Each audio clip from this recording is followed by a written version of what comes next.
ప్రారంభంలో నేను పాడుతూ సంభవామి యుగే యుగే అన్నాం. ఇది సంస్కృతం. దీనికి అర్థం తెలియడం కోసమే ఏ కాలంలో ధర్మానికి నష్టం జరుగుతుందో, ఏ కాలంలో ధర్మానికి హాని కలుగుతుందో ఆ సమయంలో పరమాత్ముడి క్యారెక్టర్ ఏమిటంటే, పరమాత్ముడి ఆలోచన విధానం దుష్ట శిక్షణ, శిష్ట రక్షణ, ధర్మ సంరక్షణ.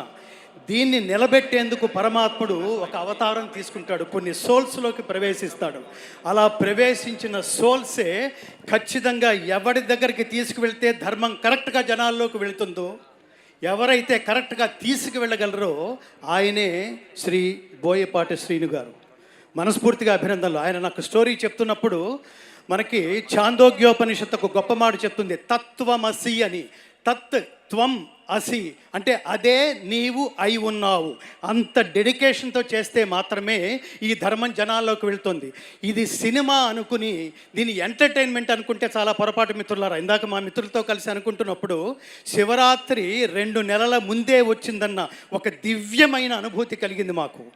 ఎప్పుడైతే బోయపాటి శ్రీను గారు నాకు నిజానికి ఈ సినిమాలో కీలకమైన సన్నివేశంలో 2 భగవద్గీత శ్లోకాలు నా చేత పాడించినందుకు ముఖ్యంగా బోయపాటి శ్రీను గారికి, బాలకృష్ణ గారికి, అలాగే నిర్మాతలకి, అతి ముఖ్యంగా పాటని స్వరాన్ని తనే అయిపోయి భావించి ఒక తపస్విలాగా చేయగలిగే తమన్ గారికి ప్రత్యేకమైన కృతజ్ఞతలు తెలియజేసుకుంటూ, భారతదేశంలో గుర్తుపెట్టుకోండి మిత్రులారా, ఈ సినిమా నుంచి మనం బాగుంది, బాలయ్య గారి నటన బాగుంది, బాలయ్య గారి నటన ఎప్పుడు బాగానే ఉంటుంది. నాకు ఇటీవలే ఒక్క విషయం చెప్పి నేను ముగిస్తాను. ఇటీవలే నాలో సనాతన ధర్మ బీజ జ్ఞానాన్ని నాటి ఇటీవలే నన్ను వదిలి వెళ్ళిపోయిన మా నాన్నగారికి అత్యంత ప్రీతిపాత్రమైన నటుడు నందమూరి బాలకృష్ణ గారు.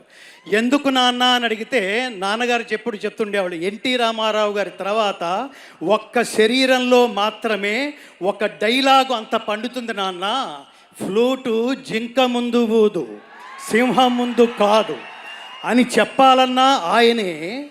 రెండవది మనకు అర్థం కాకపోవచ్చు, వాగర్ధావివ సంపృక్తౌ వాగర్ధ ప్రతిపత్తయే జగతః పితరౌ వందే పార్వతీ పరమేశ్వరవు. అది కూడా అంతరమ్యంగా అంత భక్తి పారవశ్యంతో ఇమిడిపోయేది ఒక్క బాలకృష్ణ గారి నటనలో మాత్రమే, ఆ శరీరంలో మాత్రమే, ఆ జన్మకి మాత్రమే. కాబట్టి పరమేశ్వరుడు ఇంతమందికి ఈ కాంబినేషన్లో ఒక ధర్మాన్ని నిలబెట్టడం కోసం బోయపాటి శ్రీను గారు నాతో మాట్లాడుతున్నప్పుడు ఈ సినిమా సారాంశం అంతా 4 ముక్కల్లో ఏమిటో తెలుసా మిత్రులారా? ప్రతివాడు గుర్తుపెట్టుకుని ఆచరించవలసింది దైవభక్తి, దేశభక్తి, కర్తవ్య నిష్ఠ, నిష్కామ కర్మ. దానికోసం ప్రాణత్యాగం చేసినా కూడా ఓకే అన్నాడు పరమాత్ముడు. శ్రేయాన్ స్వధర్మో విగుణ పరధర్మా స్వనుష్ఠితాత్ స్వధర్మే నిధనం శ్రేయ పరధర్మో భయావహ. మీలో ఎంతమంది హిందువులు ఉన్నారంటే చాలామంది చేతులు ఎత్తుతాం. కానీ దురదృష్టం ఏమిటో తెలుసా మిత్రులారా? కాశ్మీర్లో ఇటీవల పాయింట్ బ్లాంక్లో గన్ పెట్టి నువ్వు హిందువా అని అడిగితే నేను హిందువునే అని చెబితే 26 మందిని చూస్తుండగా కాల్చిపారేశారంటే సనాతన ధర్మానికి కేంద్ర బిందువైన భారతదేశం, రాముడు పుట్టిన దేశం, కృష్ణుడి పుట్టిన దేశం, ధర్మం ప్రపంచానికి పంచిపెట్టబడిన ఈ దేశంలో హిందువా అని అడిగి మరీ చంపేశారంటే హిందువులు ఉన్నట్టా లేనట్టా? హిందువులు ఉన్నట్టా లేనట్టా? సనాతన ధర్మం బతికి ఉన్నట్టా లేనట్టా?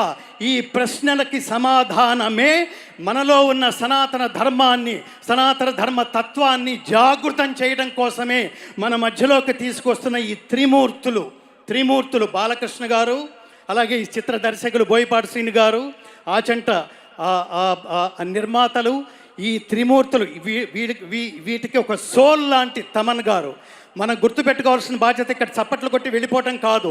ఈ సినిమా నా దృష్టిలో ఎంటర్టైన్మెంట్ విత్ ఎన్లైటన్మెంట్, అంటే వినోదంతో కూడిన ఆత్మజ్ఞానం. కోట్ల సినిమాలు వస్తే అలాంటి వాటిలో ఇలాంటి సినిమాలు రేరెస్ట్గా ఉంటాయి మిత్రులారా. దీన్ని అర్థం చేసుకోవడానికి ప్రయత్నిద్దాం, ఈ సినిమా తత్వాన్ని దీన్ని ఆచరించడానికి ప్రయత్నిద్దాం. భగవద్గీత అంటే మతం కాదు, నా చేత అది పాడించారు. భగవద్గీత అంటే మతం కాదు, జ్ఞానం. భగవద్గీత అంటే జీవన గీత, మరణ గీత కాదు.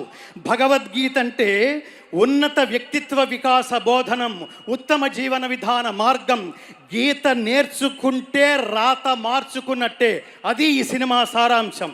కాబట్టి అందరం సనాతన ధర్మజ్యోతులై ప్రతి ఇంటి నుంచి ఒక్కొక్క వివేకానంద సృష్టి జరగాలంటే ఈ సినిమాని అర్థం చేసుకుని ఆచరించే లక్ష్యంతో ఈ సినిమాకి దయచేసి రండి. ఇది తప్పకుండా నా దృష్టిలో ఇది మనుషులు సెలెక్ట్ చేసుకున్న సినిమా కాదు మిత్రులారా, మనుషులు తయారు చేసుకున్న కథ కూడా కాదు, పరమాత్మ ఎంచుకున్న యూనిట్ వీళ్ళు.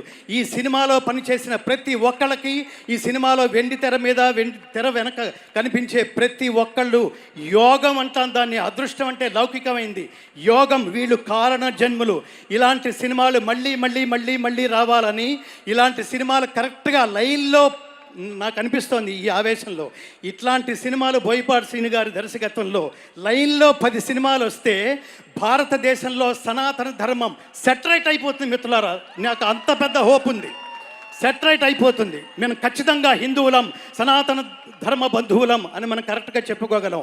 అంతటి విశేషమైన ఈ సినిమాలో నాకు భగవద్గీత శ్లోకాలు, నేను ఇంత ఆవేశంగా గట్టిగా ఎందుకు మాట్లాడుతున్నానంటే సనాతన ధర్మానికి దెబ్బ తగిలితే నేను ఊరుకోలేను. ఎందుకంటే I have dedicated my entire life to propagate the essence of Bhagavad Gita through out the world.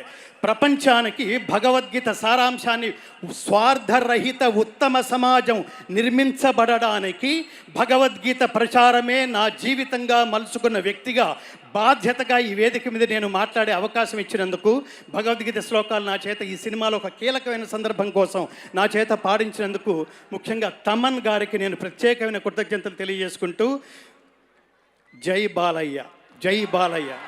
ఇందాక ఒక పాటలో పాటంతా ఒక ఎత్తు, ఆయన ఓం నమ శివాయ అని ఆ గొంతులో మాత్రమే శ్లోకం పండుతుంది మిత్రులారా. శతాయుష్మాన్ భవ, శతమానం భవతి, శతాయు పురుష శతేంద్రియ ఆయుష్యేవేంద్రియే ప్రతిష్టతి, సంపూర్ణ పరమాత్మానుగ్రహ ప్రాప్తిరస్తు. అందరూ చెప్పండి, జై శ్రీరామ్, జై శ్రీకృష్ణ, ఓం నమ శివాయ, భారత్ మాతాకి. ధర్మం అంటే సర్వజన బంధువే హిందువు. హిందువు అనేది మతం కాదు మిత్రులారా. ఇది గుర్తుపెట్టుకుని అందరినీ కలుపుకుంటూ సనాతన ధర్మజ్యోతులై ప్రకాశింతురుగాక. జై శ్రీకృష్ణ. సర్వే జనా సుఖినో భవంతు.